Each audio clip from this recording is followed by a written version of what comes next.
Voilà, appliquons maintenant donc le principe de la commande vectorielle sur la machine synchrone à aimant permanent. Et donc c'est la commande la plus avancée pour cette machine-là, et vous allez voir que les similitudes sont très nombreuses. D'abord au niveau de la commande vectorielle par rapport à ce qu'on a fait dans la machine asynchrone, vous allez voir que c'est même plus facile dans le cas de la machine synchrone, parce que simplement il n'y a qu'une vitesse, comme on l'a déjà dit plusieurs fois, c'est la vitesse de rotation, c'est la vitesse aussi des deux champs tournants.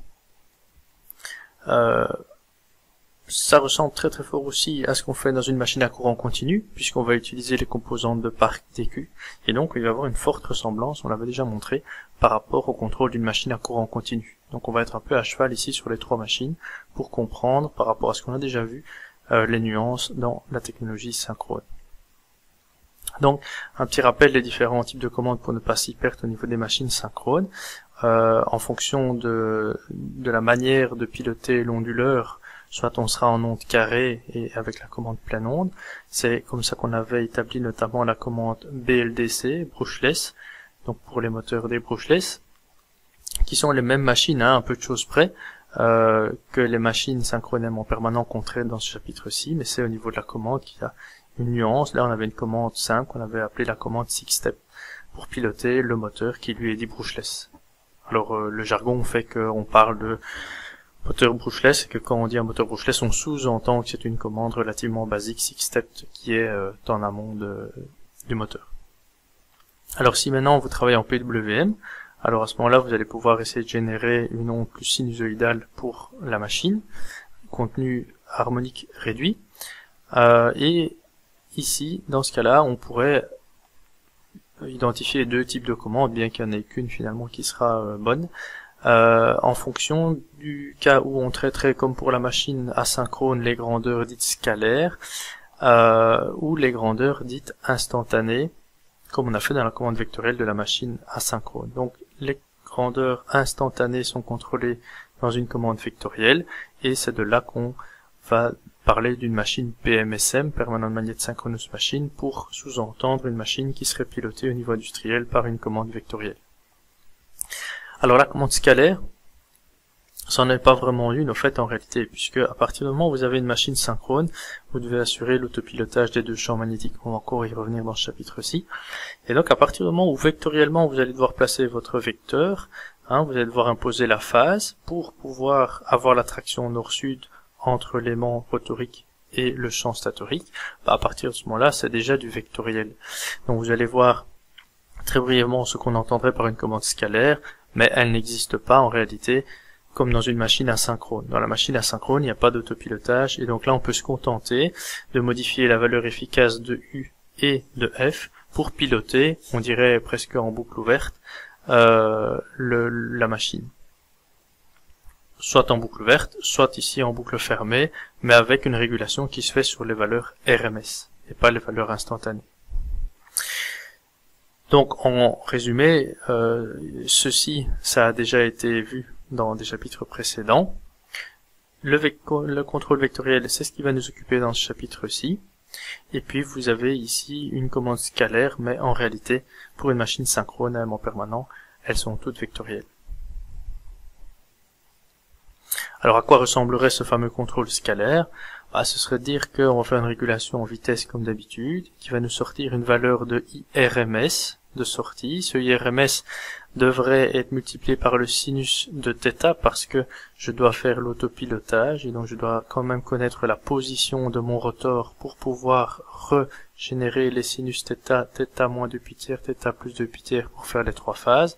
Et puis derrière, je ferai une régulation sur les trois courants, le courant reconstitué ici, à partir de la valeur RMS, et puis les trois courants ici mesurés I, B, I, C en valeur instantanée. On l'a déjà montré dans le chapitre d'introduction, ça ne marchera pas parce que la régulation ici va devoir travailler sur des grandeurs alternatives, et ça c'est un peu compliqué. Donc la commande scalaire pour une machine synchrone à aimant permanent, elle n'existe pas vraiment.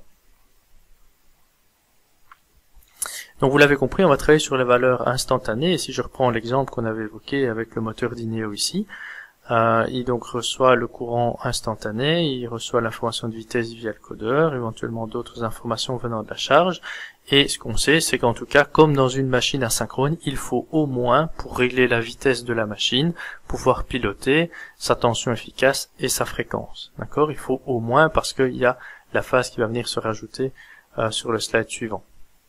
Concrètement, on sait qu'on va passer dans les composantes de parc, et donc que les deux grandeurs de contrôle, ce sera pas vraiment les URMS, ni les grandeurs UA, UB, UC, mais ce sera directement des grandeurs de parc, puisqu'on doit travailler en commande vectorielle dans le repère de parc. Et donc on sait qu'à la sortie de notre boucle de régulation, on doit sortir UD et UQ, qui par une transformée de parc-1 va nous rendre le UA, le UB, le UC, à envoyer à l'onduleur, ici, pour générer les bonnes tensions pour la machine en fonction de la vitesse souhaitée, en fonction de la fréquence souhaitée, en fonction de l'autopilotage aussi qui va venir juste après.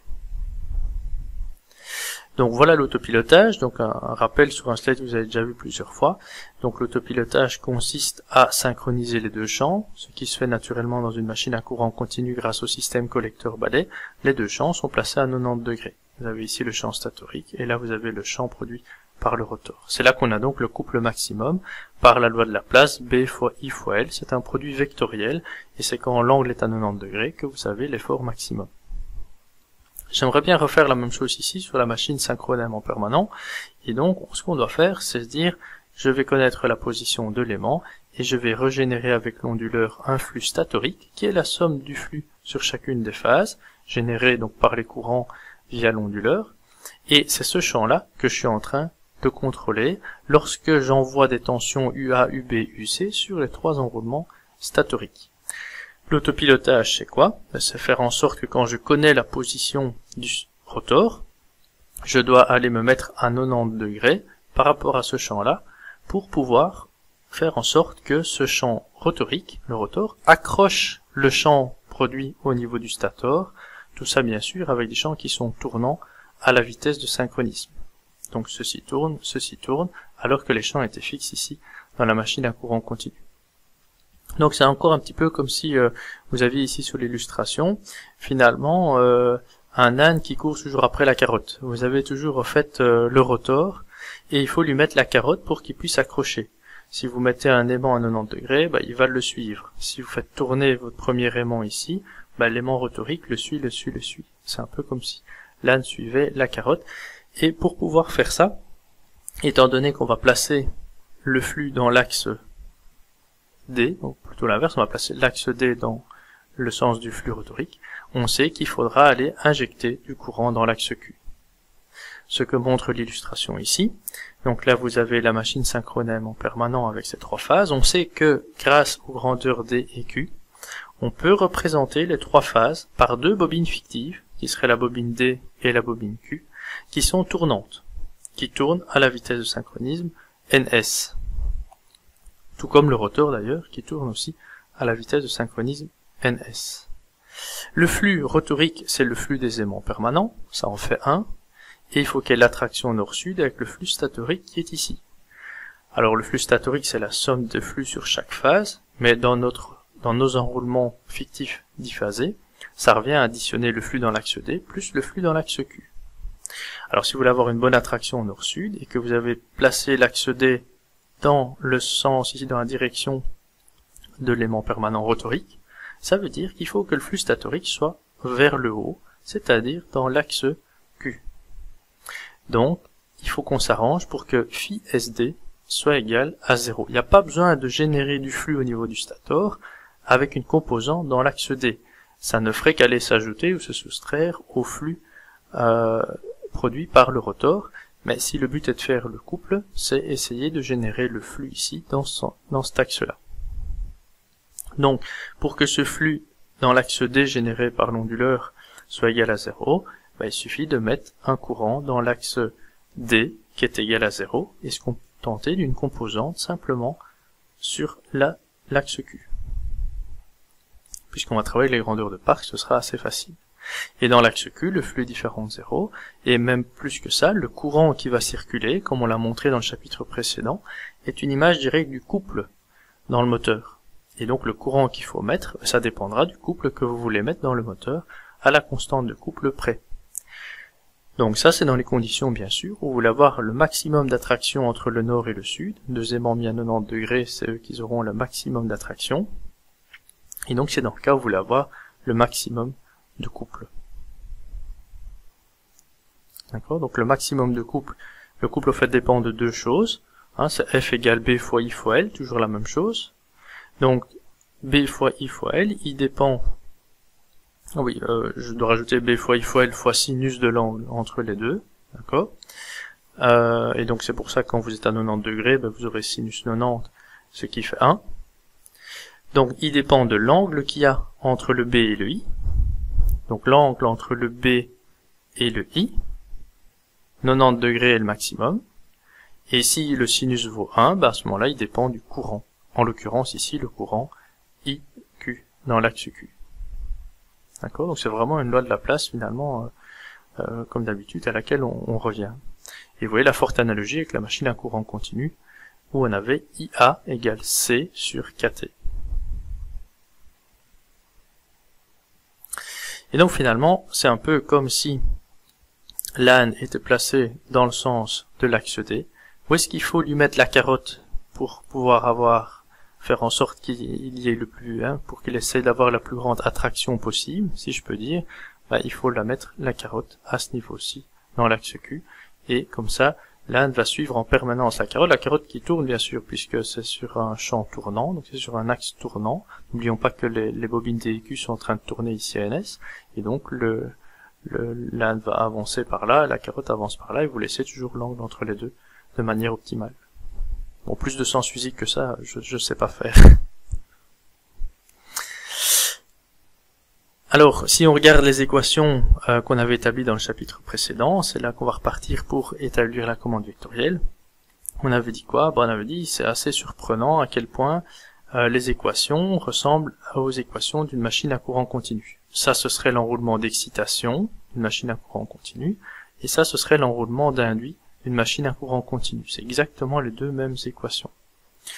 Il y a le terme de couplage, d'accord, qui vient un peu dans nos pieds, mais sinon c'est vraiment assez, même assez impressionnant, c'est ressemblant, d'accord. Donc en plus les grandeurs sont constantes, UD et UQ, on est bien d'accord qu'on est en train de travailler sur des grandeurs constantes puisqu'on a fait tourner le repère. Donc c'est vraiment comme une machine d'essai.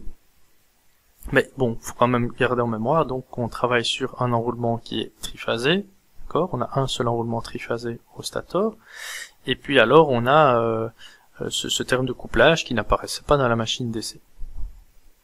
Donc à ces deux différences-là, on a la même chose. Alors on va essayer de refaire, ceci étant dit, la même chose que dans la machine d'essai. On avait fait quoi? On avait l'expression ici, la modélisation de l'enroulement d'induit, la modélisation de l'enroulement inducteur. Ce sont les deux équations des deux enroulements. Attention qu'ici, dans la machine d'essai, c'était deux enroulements séparés. Ça, c'était l'induit, il est ici. Ça, c'est l'inducteur, il est ici. Donc, dans la machine courant continu, attention, vous avez deux vrais enroulements distincts. Et donc, si vous voulez les contrôler, il faudrait deux hacheurs. Il faut un hacheur sur l'excitation et un hacheur sur l'induit. Le hacheur sur l'excitation contrôlerait le flux dans la machine, le hacheur sur l'induit contrôlerait le couple. Et donc ici, on pourrait imaginer que sur le hacheur qui gère l'excitation, vous avez un régulateur ici d'excitation qui va réguler le flux. Alors généralement, on va travailler au flux maximum. Donc IE set point, ce sera le courant d'excitation maximum qu'on va placer ici dans la machine. Et puis vous avez la boucle en cascade avec le régulateur en courant et le régulateur en vitesse. Et c'est bien la sortie du régulateur en vitesse qui sera la consigne d'une image liée au couple, c'est-à-dire le courant d'induit, et donc un régulateur ici en courant d'induit. Ça c'est ce qui a été vu pour la machine d'essai. Si j'essaie de transposer ça avec mes deux équations ici, l'équation du haut ici, elle sera jouée par quoi? Elle va être jouée par l'axe Q, d'accord, donc qui est représenté ici par le modèle, voilà, U moins E, fonction de transfert. Si on remplace le A par le Q, on a la même équation. Et si vous regardez au niveau de la deuxième équation ici, vous avez une fonction de transfert pour un enroulement, c'est le rôle de l'axe D. Donc au terme de couplage près, je peux réécrire le même schéma pour la machine synchrone aimant permanent, avec ceci qui serait l'axe Q et ça qui serait l'axe D. C'est ce qui est fait ici. Vous avez le modèle de la machine en DQ, où on a repris l'équation en Q, U moins E, fonction de transfert, on a le courant, multiplié par KT, on a le couple moteur, fonction de transfert mécanique, on a la vitesse. Ça ressemble quand même, vous le serez d'accord, comme 2 gouttes d'eau à l'induit de la machine courant continu. La différence, c'est qu'il y a un terme de couplage qui est venu se rajouter ici, qui dépend du courant ID. Même chose pour l'enroulement au niveau D, ben là on a une fonction de transfert, on a un terme de couplage et on avait dit que ED était égal à 0, c'est pour ça qu'il n'apparaît pas ici. Et donc si on veut faire la même chose que dans la machine à courant continu, je mets la boucle en cascade ici sur l'axe Q, régulateur en vitesse, régulateur en courant Q, et je mets ici le régulateur dans l'axe D. Donc si vous comparez les deux schémas, donc celui-ci avec celui-là, bah, ça c'est la machine d'essai équivalente en DQ, et la régulation est exactement la même. En tout cas, la similitude est assez frappante. Alors il y a quand même des petites nuances. Première nuance, c'est que le courant de consigne ici, c'est le courant d'excitation. Combien est-ce que je devais mettre? Bah, je devais mettre le courant d'excitation maximum. Pour avoir le flux maximum, c'est le B de BLI de BLV. Ici, qu'est-ce que je dois faire? Je vais mettre un courant ID de consigne égal à 0. Donc, au lieu de mettre le maximum, je mets le 0. Pourquoi? Ben, c'est assez simple à comprendre. Dans le cas ici, vous aviez une machine à enroulement d'excitation. Donc je veux le B maximum. Par contre ici, le B il est créé par l'aimant permanent. D'accord? Il n'y a pas d'enroulement d'excitation ici.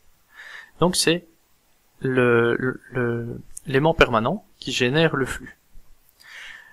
Alors, c'est quoi alors le ID? Bah, c'est la composante de flux que je pourrais produire au niveau de mes enroulements statoriques, D et Q. Si je mets une composante dans l'axe D, ça veut dire que mon flux, il serait ici. Et il ne serait plus à 90 degrés. Si je mets qu'une composante dans l'axe Q, à ce moment-là, j'ai l'autopilotage, mes deux champs sont synchronisés à 90 degrés. C'est pour ça, rappelez-vous, qu'on avait dit, attention, ID sera égal à 0.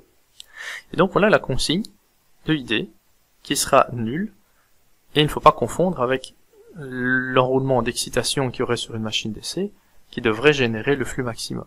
Ici le flux il est généré par l'aimant, donc le flux est bien maximum au niveau du rotor, mais généré par l'aimant. Donc ça c'est une différence par rapport à la machine asynchrone maintenant, puisque là je compare avec la machine courant continu. Si je compare par rapport à la machine asynchrone, allez revoir dans le chapitre qu'est-ce qu'il fallait mettre ici. Qu'est-ce qu'il faut mettre comme courant dans l'axe D? Et la réponse est qu'il faut aller mettre le courant magnétisant. Parce qu'une machine asynchrone, elle doit générer le flux statorique, mais elle doit générer aussi le flux au niveau du rotor, puisque le rotor n'est pas magnétisé. C'est une cage d'écureuil et pas un aimant permanent.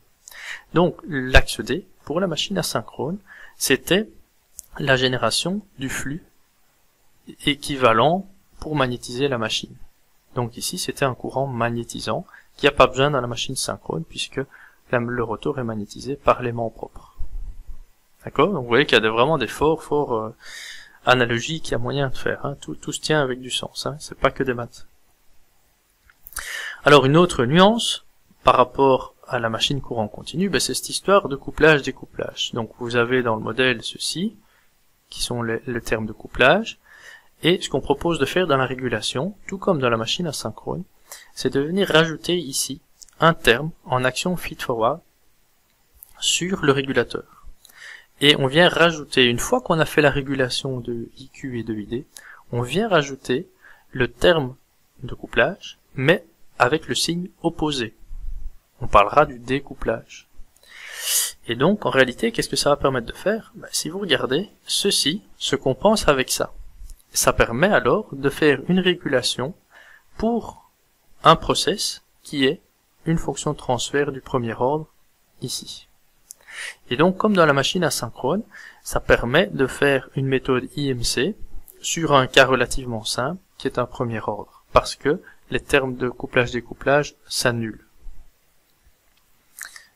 D'accord, donc mettre cette action forward dans votre régulation, ça permet vraiment d'apporter un plus par rapport au tuning du régulateur ici, de courant. Donc on a fait la même chose dans la machine asynchrone. Donc, très important, hein, quand même, vous voyez une forte analogie entre les deux schémas, entre le modèle DQ de la machine synchrone et le modèle de l'induit et de l'inducteur dans la machine à courant continu. Attention que dans la machine à courant continu, c'est deux enroulements distincts, dont un s'occupe du flux, un s'occupe du couple. Dans la machine synchrone, vous avez trois enroulements physiquement qui représente le stator. On l'a assimilé à deux enroulements fictifs qui n'existent pas en DQ perpendiculaire. Le flux est généré par le rotor, par l'aimant permanent, donc on ne doit pas s'en occuper au niveau du stator, on doit simplement générer un flux à 90 degrés statorique, hein, ou un courant indirectement, et donc on va faire ça dans l'axe. Donc dans l'axe Q, on s'occupe du contrôle du couple, c'est lui qui va être lié à votre vitesse. Et dans l'axe D, on a un contrôle alors du flux, mais a priori le flux est généré par l'aimant permanent du rotor, mais on va voir dans la suite qu'on peut éventuellement aller modifier la valeur du flux des aimants par cette action sur l'axe D. Mais a priori, pour avoir les deux champs à 90 degrés, la consigne dans l'axe D vaut 0. Et donc ça donne ceci en termes de régulation. Donc si maintenant je retire toute la partie modèle du moteur ici, que j'ai mis au point ma régulation, hein, comme dans les autres chapitres, je connais les paramètres de régulateur par la méthode IMC, j'ai pu simuler ça dans Simulink pour montrer que ça fonctionne bien, et une fois que j'ai mes bons paramètres, je peux les envoyer directement sur la cible. Je retire mon modèle ici, et je vais mettre mon vrai moteur, je vais attaquer au fait l'onduleur, hein. Je vais d'abord faire un parc-1 pour retrouver UA, UB, UC. Une fois que j'aurai UA, UB, UC, je vais donner ça en consigne du PWM pour l'onduleur, et le PWM va s'occuper de définir les états ouverts et fermés pour attaquer le gate des 6 interrupteurs de l'onduleur. L'onduleur génère les tensions alors qu'il me faut pour atteindre ma consigne de vitesse. Donc, je retire ceci, je la garde ici, toujours programmé sur mon processeur par exemple, et j'envoie ça au PWM qui s'occupe d'aller envoyer sur le gate des interrupteurs au niveau de l'onduleur les bonnes consignes pour générer la tension, la vitesse que je voulais. Donc bien sûr on a besoin de mesures de courant pour faire ça, des courants qu'on espère sinusoïdaux, mais comme on va attaquer avec une technique PWM, on peut s'attendre à ce que les courants soient relativement propres.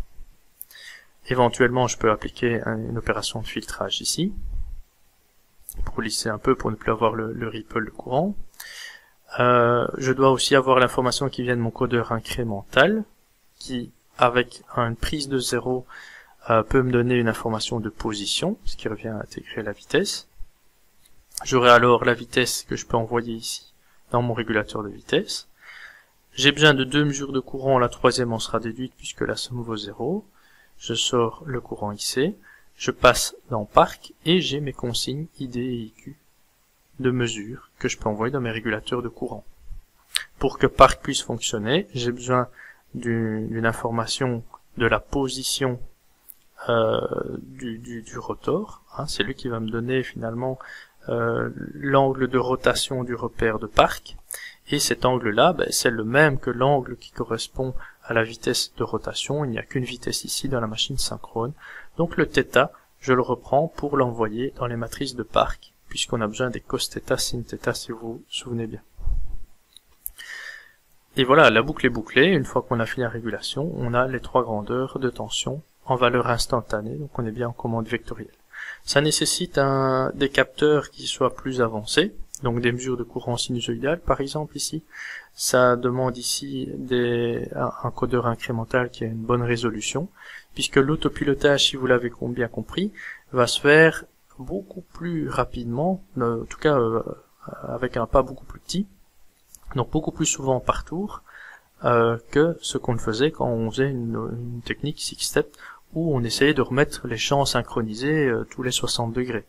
Ici, en permanence, ils vont être parfaitement synchronisés grâce à une PWM ici avancée et une résolution de capteur importante. Alors, jusqu'à présent, on a dit f égale b fois i fois l fois sinus de l'angle entre les deux, c'est un produit vectoriel. Si je veux avoir le maximum de force, il me faut l'angle à 90 degrés. Ça me donnera le couple maximum dans la machine, et puis je peux réguler ce couple par le courant I. Et c'est comme ça qu'on réglait le courant IQ, en fonction par exemple de la consigne de vitesse, ou directement en consigne de courant IQ.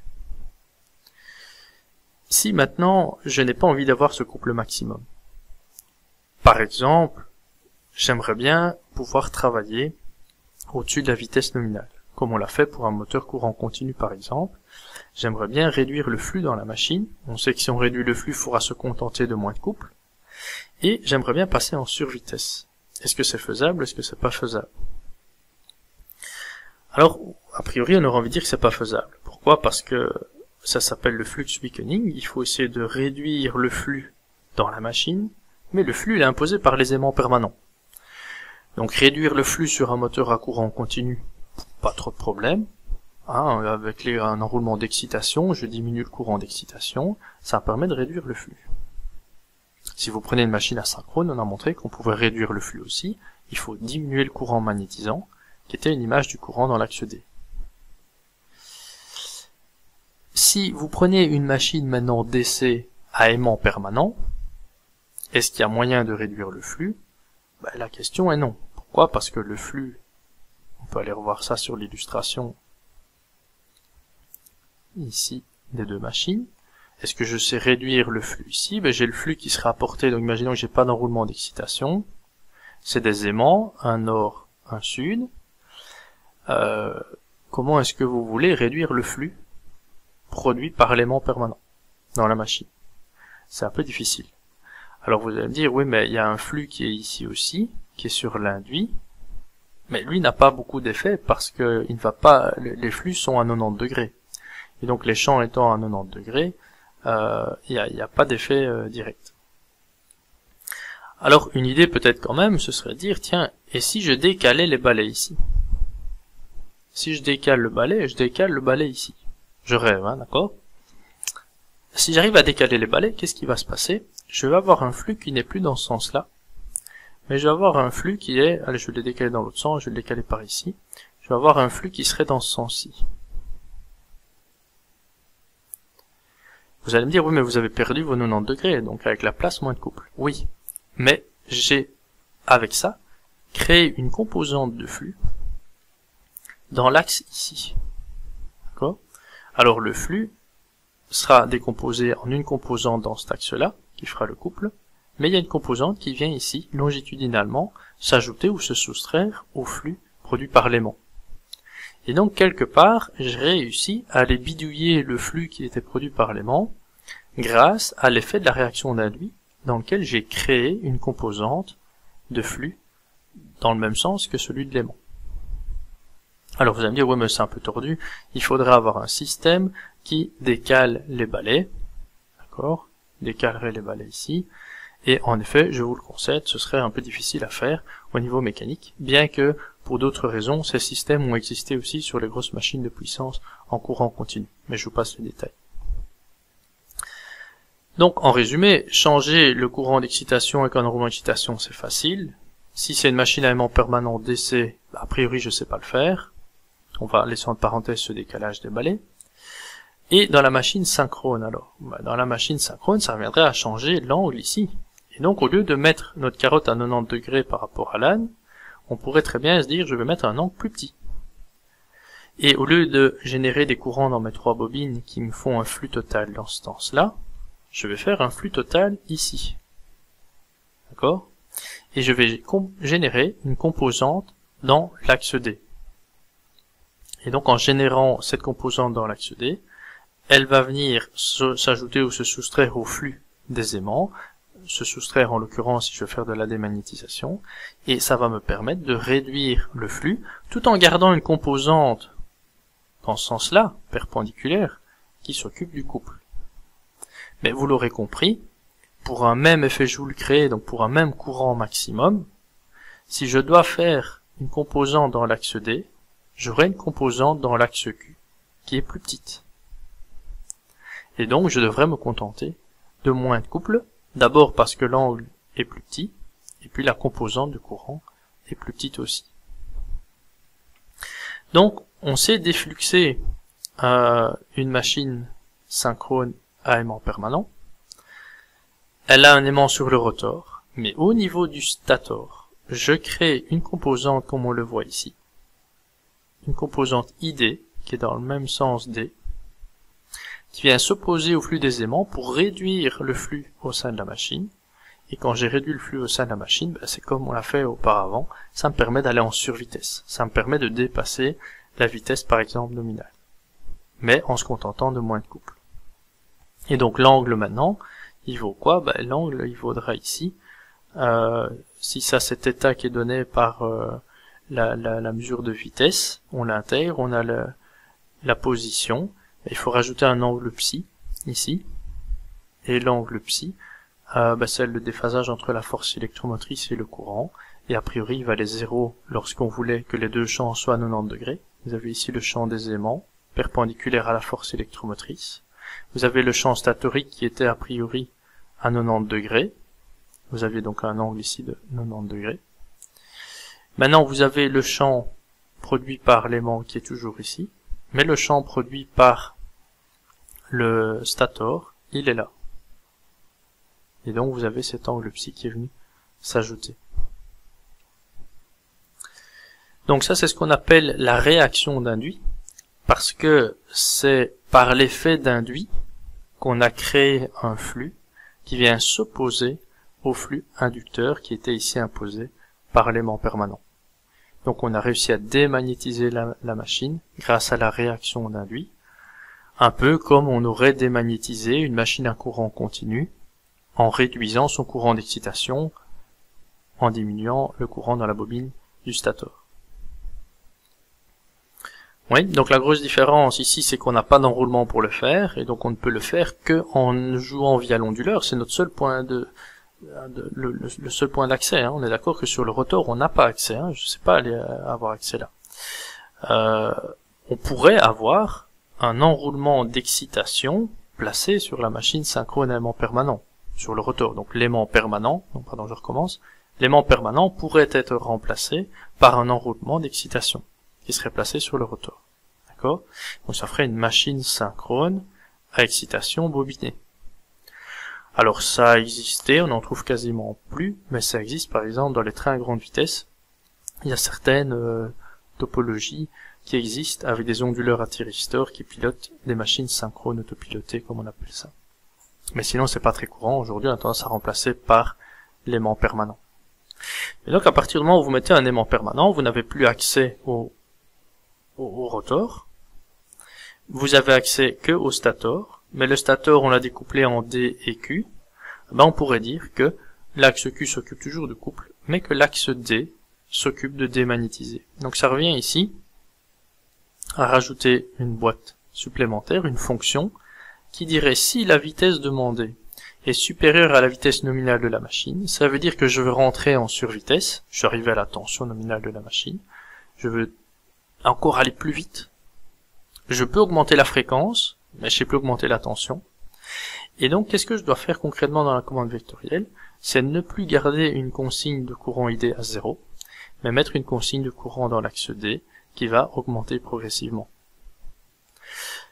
Alors, c'est pas recommandé de faire ça si vous ne maîtrisez pas le sujet, parce que qu'est-ce qu'il pourrait y avoir?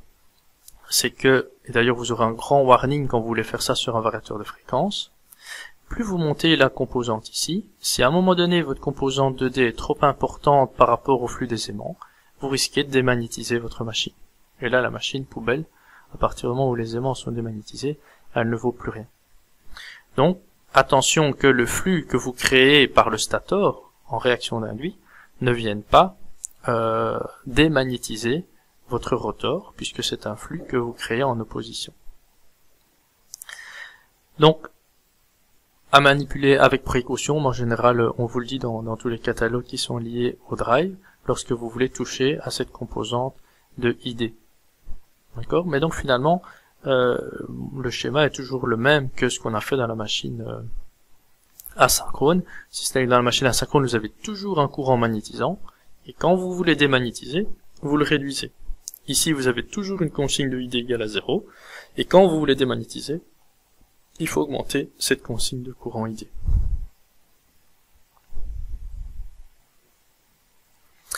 Alors un dernier exemple, on pourrait très bien prendre encore un cas comme ça en démagnétisation, mais un cas un peu particulier, où on ramènerait le courant en phase avec la tension. Vous voyez ici, le courant est en phase avec la tension. Donc ça ramène un cos-phi unitaire, on n'a plus de déphasage tension-courant. Donc ça pourrait être intéressant aussi, puisque finalement vous ne tirez plus de réactif. Donc c'est un cas particulier, mais ça revient au même, hein, ça revient à mettre une composante dans l'axe D. On n'a plus les deux champs qui sont à 90 degrés, on a le flux des aimants ici, on a le flux qui est lié au stator. Alors vous devez vous contenter de moins de couple, hein, c'est toujours la même chose, puisque vous n'avez plus vos deux angles à 90 degrés. Et donc voilà la fraction que vous perdez en termes de couple, dans le cas où les deux champs sont à 90 degrés, donc le psi vaut 0. Donc ça dépend du E0, ça dépend de la réactance et du courant. Donc vous avez moins de couple, c'est vrai, en survitesse ou à cos-phi unitaire, mais vous avez moins de couple, mais voilà, vous cherchez un autre intérêt. L'intérêt peut être de passer en survitesse, ou l'intérêt peut être d'assurer un cos-phi unitaire.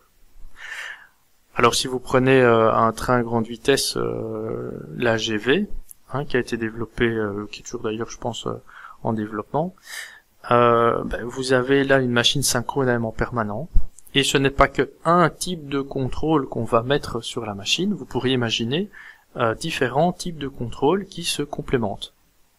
Par exemple, vous voulez démarrer le train, il vous faut un couple maximum, on va travailler avec les deux angles à 90 degrés. Et puis peut-être qu'après, vous voulez essayer de jouer avec un rendement plus intéressant en régime de croisière, et vous pourrez passer à des consignes qui sont différentes. Vous voyez, vous n'êtes pas obligé de rester dans une topologie, soit toujours à couple maximum, ça dépend de ID et de IQ, et donc finalement vous pouvez changer vos consignes de ID et de IQ comme vous le sentez. Voilà, j'espère avoir expliqué ça correctement, parce que c'est pas évident, et ça vous appelle certainement pas mal de questions aussi. Ce qui est important de retenir sur cette partie-ci, c'est la démarche, la philosophie, comment est-ce qu'on se rapproche finalement des deux autres machines. Si vous avez bien compris, la machine à courant continu et la machine asynchrone en commande vectorielle, ce chapitre-ci devrait fonctionner.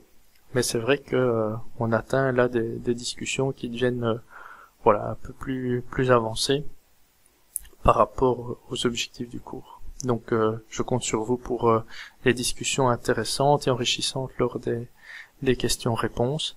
Moi-même, je n'ai pas la réponse à tout non plus, hein, donc je suis intéressé d'en discuter aussi.